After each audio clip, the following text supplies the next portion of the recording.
introduction with the new believers present the Necronomicon's secret history. The Necronomicon is a portal to another dimension, full of what we call demons. It is a gateway to a terrifying evil so powerful, anyone trying to use the book is almost certainly doomed. Lovecraft claimed to have invented it in his stories in 1922, and this belief is widely accepted, but the truth is its secret history goes way back to 730 AD, and was written in Damascus by Abdul el-Hazard.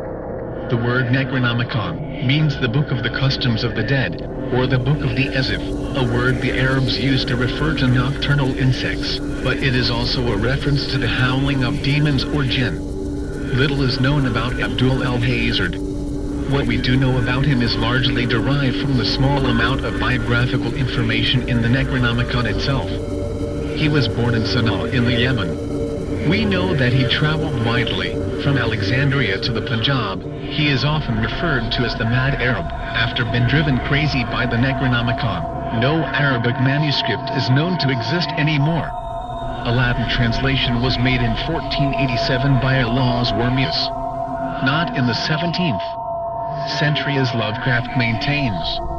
Almost 100 years later, in 1586, a copy of Wormius's Latin translation surfaced in Prague. Dr. John Dee, the famous English magician, and his assistant Edward Kelly, were at the court of the Emperor Rudolph II to discuss plans for creating gold, and Kelly bought the copy from the Kabbalist Jacob Eliezer, who had fled to Prague from Italy after accusations of necromancy. The Necronomicon appears to have had a marked influence on Kelly, because his scrying changed, and he contacted an evil entity, which struck horror into the Dee household. Kelly left Dee shortly afterwards. Dee then translated the Necronomicon into English, but contrary to Lovecraft, this translation was never printed. The manuscript passed into the collection of the great collector Elias Ashmole, and then to the Bodleian Library in Oxford. Why did the novelist H.P. Lovecraft claim to have invented the Necronomicon? The answer to this interesting question lies in two people, the evil magician Aleister Crowley and Sonia Green. There is no question that Crowley had Dee's translation of the Necronomicon, probably while researching Dee's papers. Too many passages in Crowley's Book of the Law read like a transcription from the Necronomicon. Crowley also claimed to remember his life as Edward Kelly in a previous incarnation. Why doesn't Crowley mention the Necronomicon in his works? He was surprisingly reticent about his real sources.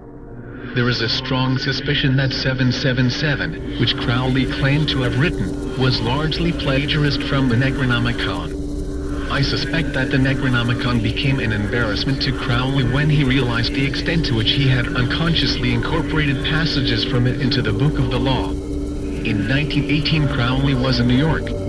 As always, he was trying to establish his literary reputation. Sonia Green was a Jewish emigre with literary ambitions, and she had joined the Walker's Sunrise Club. It was there that she first encountered Crowley, who had been invited to give a talk. They met again on an irregular basis for some months. In 1921 Sonia Green met the novelist H.P. Lovecraft, and in that same year Lovecraft published the first novel, The Name of the City, where he mentions Abdul el-Hazard. In 1922 he first mentions the Necronomicon in The Hound. On March 3, 1924, H.P. Lovecraft and Sonia Green are married. We do not know what Crowley told Sonia Green, and we do not know what Sonia told Lovecraft. However, consider the following quotation from the Call of Cthulhu 1926, that cult would never die until the stars came right again, and the secret priests would take Cthulhu from his tomb to revive his subjects and resume his rule of Earth. The time would be easy to know, for then mankind would have become as the great old ones, free and wild, and beyond good and evil, with laws and morals thrown aside and all men shouting and killing and reveling in joy. Then the liberated elders would teach them new ways to shout and kill and revel and enjoy themselves, and all earth would flame with a holocaust of ecstasy and freedom. It may be brief, it may be mangled, but it is the undeniable ring of Crowley's Book of the Law.